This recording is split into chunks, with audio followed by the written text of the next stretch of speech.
Hello friend, स्वागत है आप सभी को मेरे यूट्यूब चैनल पॉलिटिकल से। कैसे हैं फ्रेंड? उम्मीद करता हूँ आप सभी लोग अच्छे होंगे। फ्रेंड, बहुत दिनों की बाद सऊदी अरब ने इजराइल को सीधा होने दिया है, बहुत दिनों की बात। और ये लोग तो सोता ही रहता है, इन लोगों के किसी से कोई मतलब नहीं है। इन लोगों को सिर्फ मतलब है बिजनेस आगे बढ़ा है तो इन लोगों को और कुछ नहीं चाहिए, कुछ नहीं चाहिए। तो देखते हैं पूरा मामला क्या है। और मिस्री को तो जानते हैं, तो सब गुलाम बन चुका है। देखते हैं राजा भाई की वीडियो है। और वीडियो शुरू करने से पहले अगर आप मेरे चैनल में नया है तो प्लीज़ चैनल को सब्सक्राइब कर दीजिए, और अगर लाइक नहीं किया तो लाइक कर दीजिए, कमेंट कर दीजिए, और अपने दोस्त को भेजना ना भूले। मेरे भाई को भी फॉलो कर दीजिए, राजाग्राफी यूट्यूब चैनल को। तो चलिए दोस्तों, ज़्यादा देर ना करते हुए हम लोग अभी वीडियो देखते हैं। पूरा देखिए, बीच में स्किप करके ना जाए।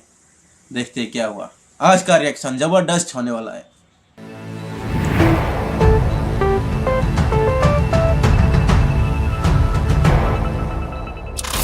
मेरे दोस्तों, सऊदी अरब ने आखिरकार अब इजराइल को धमकी दी है। जी हां, क्योंकि रफ़ा के इलाके पर इजराइल ने हमले के ऑर्डर दे दिए हैं और वो 3 दिन से हमले ऑलरेडी शुरू कर चुका है।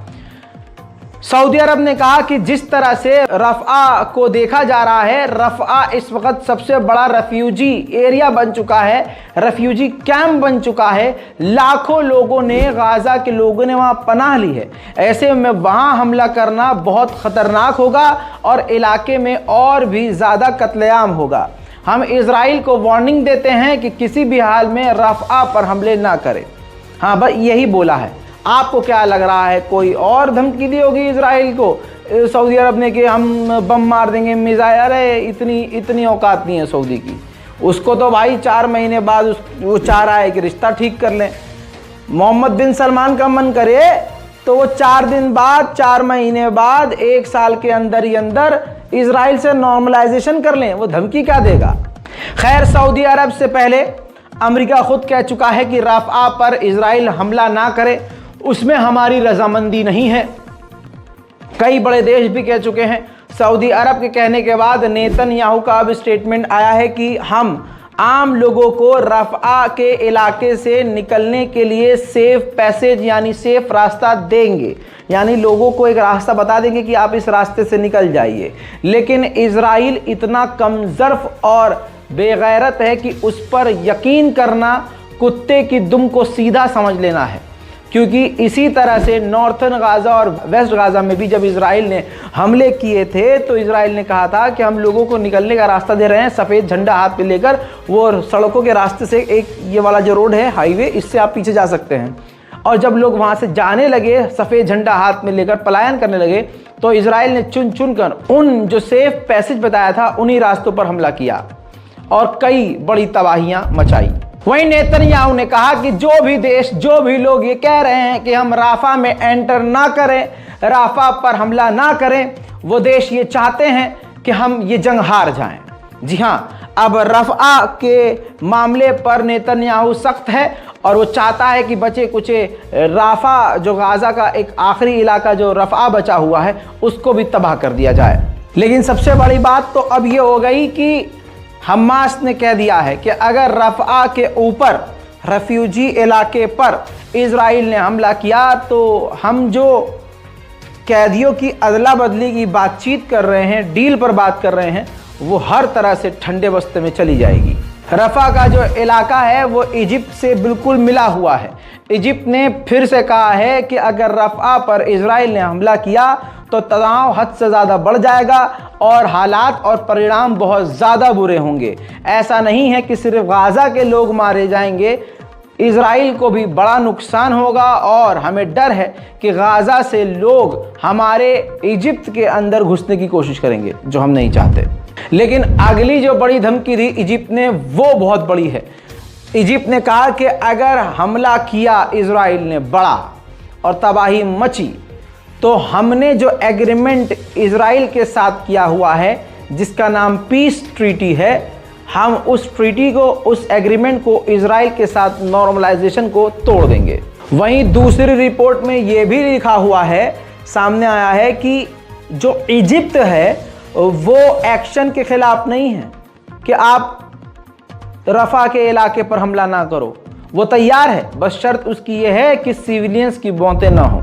वहीं हमास से खुद इजिप्ट ने कहा है कि जल्द से जल्द इजराइल से डील कर लो, आपके पास 2 हफ्ते हैं, 2 हफ्ते के अंदर अंदर, वरना होगा ये कि इजराइल रफा के अंदर घुस जाएगा। अब आप इजराइल का वॉर क्राइम देखिए, रोज तो देख ही रहे हैं, लेकिन अब आप अपना दिल भी चेक कीजिए कितना मजबूत है, और देखिए, महसूस कीजिए कि आपके अंदर इंसानियत है कि नहीं। ये छोटी सी बच्ची हिंद रजब, इसका नाम हिंद रजब है, गाज़ा की बच्ची है और 6 साल इसकी उम्र है। इजराइल ने बमबारी करी, घर वाले तमाम मारे गए। हिंद रजब ने क्या किया, वो आग में फंसी हुई थी, चारों तरफ आग थी, मलबा था। तो इस 6 साल की बिटिया ने, देखिए कितनी इंटेलिजेंट थी कि उसने red crescent medical health care को कॉल किया और मदद मांगी और कहा कि यहाँ ठंडक है, मैं भूखी हूँ, प्यासी हूँ और चारों तरफ पुलिस है, इजराइल की मिलिट्री शूट कर रही है, मेरे ऊपर गोली चला रही है, मैं डरी हुई हूँ, लिहाजा आप मेरी मदद को आइए। वो कॉल रिकॉर्डिंग अब दुनिया के सामने आई है, आपको वो 6 साल की बच्ची का कॉल रिकॉर्ड सुनना चाहिए।